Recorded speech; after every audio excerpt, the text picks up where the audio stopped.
अगला देखिए fake address, 47 voter ID Diamond Harbour में। अभिषेक बनर्जी जी, डायमंड हार्बर में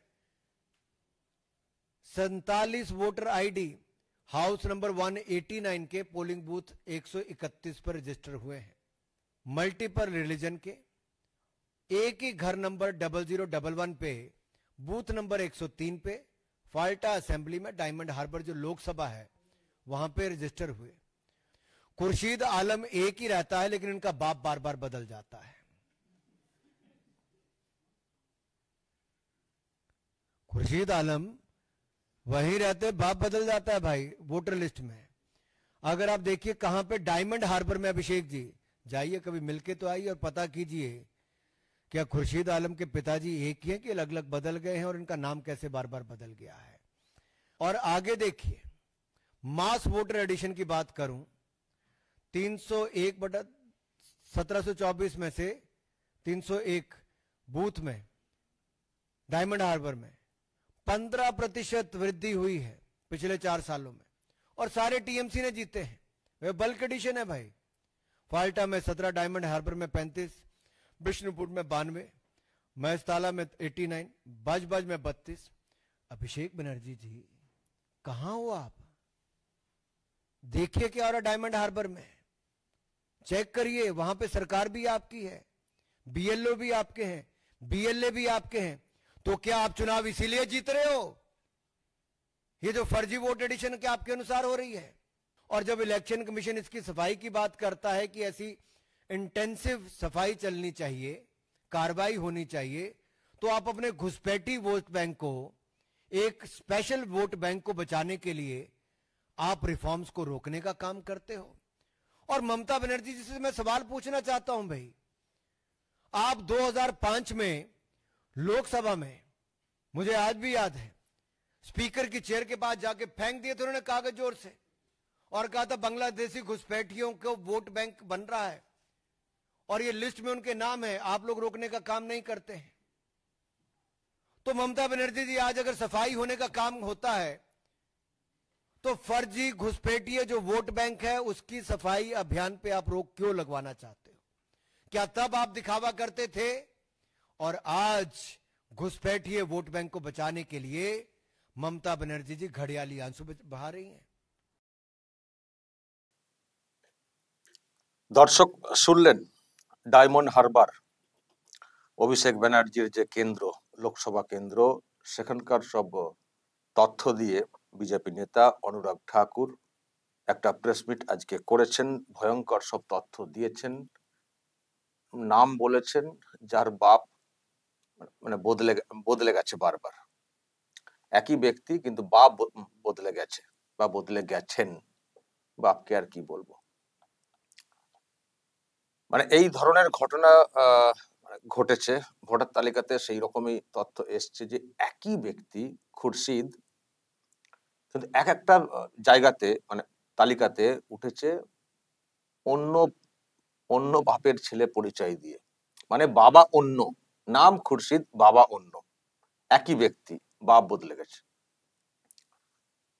এবং সেই সঙ্গে এই যে লোকসভা কেন্দ্র ফলতা থেকে শুরু করে অন্য যেসব বিধানসভা এলাকা রয়েছে তার কোথায় কত পার্সেন্ট ভোটার বৃদ্ধি হয়েছে এই সময়ের মধ্যে তার একটা পরিসংখ্যান দিয়েছেন এবং বিস্ময় প্রকাশ করেছেন যে এত হতে পারে কি করে, এত হলো কি করে। আপনাদের বিএলও এসব আছেন, বিএলএ আছেন, সব তো হলো কি করে?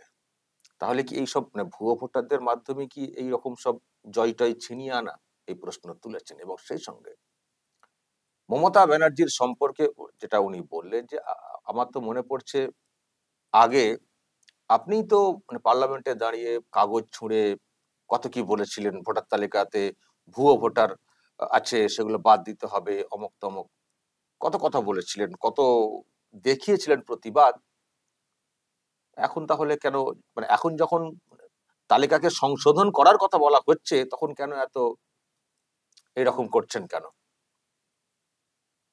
তাহলে কি আগে ওটা দেখাতেন, মানে জাস্ট লোক দেখানো ব্যাপার স্যাপার? তো এখন তাহলে এত এইরকম করছেন কেন যখন বলা হচ্ছে যে ভুয়ো ভোটার তালিকাকে সংশোধন করে ফ্রেশ, সুন্দর এবং যারা সত্যিকারের ভোটার তারাই একমাত্র থাকবেন সেই তালিকা যখন গঠনের চেষ্টা হচ্ছে, তৈরি করার চেষ্টা হচ্ছে, তখন কেন এইসব করছেন? তার মানে আপনাদের কি উদ্দেশ্য?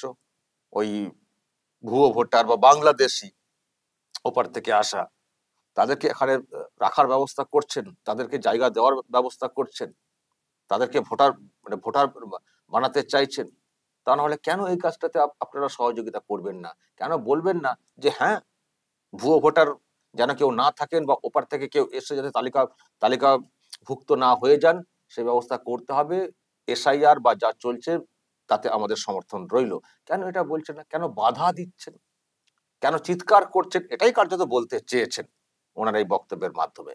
কিন্তু অবশ্যই দর্শক যে তথ্য উনি দিয়েছেন বেশ কয়েকটা মানে নাম টাম উল্লেখ করে খুবই চাঞ্চল্যকর, যে তার মানে অভিষেকের ওই যে কেন্দ্র ডায়মন্ড হারবার, তার মানে ওখানে কি রয়েছে, মানে তালিকাটা তার মানে কেমন, আর সেখানেই ভোটে কত 7 লক্ষ না কত কত এই যে অভিষেক ভোট পেয়েছিলেন গত লোকসভা নির্বাচনে, 10,48,230, আর তারপরে তিনি পেয়েছিলেন অভিজিৎ দাস ওরফে ববি 3,37,000, মানে প্রায় 7 লক্ষ প্লাস ভোটে অভিষেক ব্যানার্জি লোকসভা ভোটে মানে এতে জিতেছেন। তো এখানেই সব মানে প্রশ্ন উঠছে, সত্যি কি জেনুইন ভোটারদের মাধ্যমে উনি জিতেছেন? এক তো ভোট ওখানে যা হয়, যারা জেনুইন ভোটার তারাও যে কতটা ভোট দিতে পারেন সেটা নিয়ে তো প্রশ্ন রয়েছে, কিন্তু তালিকাতে যারা ভোটার হিসেবে আছেন তারা কি সব জেনুইন ভোটার, নাকি অনেক ফেক ভোটার যাদের ভোটটাও হয়ে গেছে এবং তাদের ভোটের মাধ্যমে ওই রকম একটা মার্জিন হয়ে গেছে 7 লক্ষ প্লাস? এই প্রশ্ন দর্শক উঠছে। প্রিয় দর্শক, আমি শফিকুল ইসলাম এবং আপনারা দেখছেন আরামবাগ টিভি। আপনারা দেখেছেন কালকে তো এটা, তার আগেও অভিষেক ব্যানার্জি বেশ কয়েকটা কথা বলেছেন, কথা বলতে লেকচার দিয়েছেন। নো স্যার, যখন এসআইআর বলা হচ্ছে মানে ইয়েস স্যার, তখন অভিষেক বলেছেন নো স্যার, এসআইআর করতে দেব না, একটা নামও বাদ দিতে দেব না, বাদ দিলে 1 লক্ষ লক্ষ লোক নিয়ে নির্বাচন কমিশন ঘেরাও করব, এটাও বলেছেন। তো ওনার এই যে এত আপত্তি, ওনাদের এই যে এত আপত্তি, এসআইআরটা কি একটা সংশোধন করা হবে, তালিকাকে সংশোধন করা হবে, যারা ভোটার না তাদের নামগুলো বাদ দেওয়া হবে। তো তাতে এত আপত্তিটা কিসের অভিষেকের? তাতে এত আপত্তিটা কিসের? দেখুন, যারা এই রকম আপত্তি করছেন না তাদেরকে আমরা অনেকেই ভাবছি ওই ঠাকুর ঘরে কে আমি তো কলা খাইনি ওই টাইপের। তার হলে এত আপত্তি কিসের? দেখুন, আর একটা বিষয়, পশ্চিমবঙ্গে এসআইআর এক্ষুনি হবে, কবে থেকে হবে এটা কিন্তু এখনো বলা হয়নি। এসআইআর প্রথম যেটা হয়েছে সেটা হচ্ছে বিহারে, কিন্তু বিহারে যখনই এসআইআর এর বিষয়টা এলো, আপনারা নিশ্চয়ই দেখেছেন রথযাত্রার সময়ে মুখ্যমন্ত্রী ওই বিজ্ঞপ্তির কি একটা কপি নিয়ে ওই দীঘাতে বসে চিৎকার করতে শুরু করে দিলেন প্রেস মিটে। তখন কিন্তু পশ্চিমবঙ্গের ব্যাপার সবার আসেনি, বলা হলো বিহারে, এবং বিহারে হয়েওছে, ভালোই হয়েছে, ওটাকে নাম বাদ গেছে। আর নাম বাদ গেলেও যাদের নাম বাদ গেছে, মানে এইরকম বিরাট একটা লোককে নিয়ে যে ইনারা হাজির করতে পারছেন যে এদের নাম কেন বাদ গেল সেটাও করতে পারেনি, শুধুই চিৎকার। তো অ্যাকচুয়ালি এগুলো কেন করা হচ্ছে? চিৎকার করে করে যদি পশ্চিমবঙ্গের এসআইআরটা বন্ধ করা যায়, যদি পশ্চিমবঙ্গের সংশোধনীটা বন্ধ করা যায়, সেই জন্য হচ্ছে বিহারে, এখানে চিৎকার। তার মানে কি ঠাকুরঘরে কি আমরা তো কলা খাইনি? সুপ্রিম কোর্টে যাওয়া ইত্যাদি, আজকে সুপ্রিম কোর্টে হিয়ারিং হচ্ছে, অনেক সব অবজারভেশন এসছে এসআইআর এর ব্যাপারে, এখতিয়ার আছে কি নেই কমিশনের, এটা নিয়ে একটা সওয়াল করা হয়েছে। তো তারও হিয়ারিং চলছে, খুব পজিটিভ আমি অবজারভেশন দেখছিলাম এসআইআর এর পক্ষে, আমি সেটা নিয়ে পরে আসছি। তো এদের যুক্তিকতাও কিন্তু খাটছে না, না কোনো সাধারণ লোকের কাছে খাটছে, না কোনো এক্সপার্টের কাছে খাটছে, না কোর্টে খাটছে, শুধুই চিৎকার, এসআইআর করতে দেবো না। তো এখন তো পরিষ্কার হয়ে যাচ্ছে যে কেন ওনারা এসআইআর করতে দেবেন না, কেন অভিষেকের এত আপত্তি। অভিষেকের নিজের কেন্দ্রে এরকম।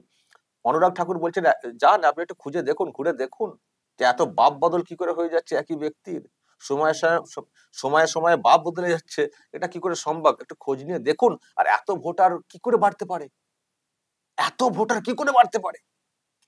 তবে দর্শক, অনুরাগ ঠাকুর যেমন বলেছেন, আমিও কোথাও আন্দাজ করি, নিশ্চয়ই আপনাদের মধ্যে হয়তো আন্দাজ আছে, এই ডায়মন্ড হারবারে, আমি বিশেষ করে ডায়মন্ড হারবারটা বলবো, এখানে প্রচুর ফেক ভোটার ওখানে ঢোকানো হয়েছে।